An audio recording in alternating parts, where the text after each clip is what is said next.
Have you ever found yourself super upset with a parent or a boss or a leader? Well, in Numbers 12, we see something similar happen with Moses. It says here in the verse 1, Miriam and Aaron spoke against Moses because of the Cushite woman he had married. And they said to him, "Has the Lord indeed spoken only through Moses? Has he not also spoken through us?" So Miriam and Aaron were helping Moses in the ministry. But Moses goes and marries a woman that is outside of Israel, but he's giving the law, telling the Israelites, you need to marry a woman inside of Israel. So they get infuriated with them.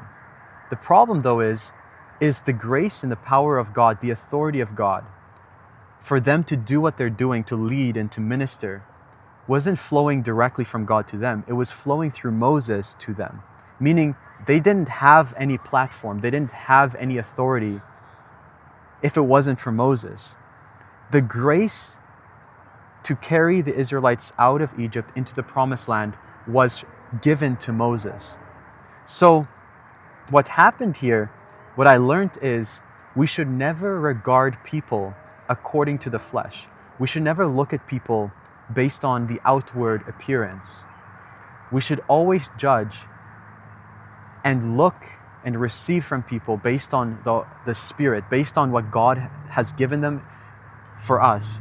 An example is our parents. Our parents can oftentimes upset us. They can make mistakes. They're not perfect.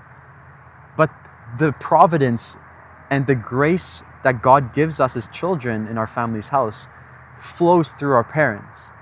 So for us to dishonor our parents is a foolish thing.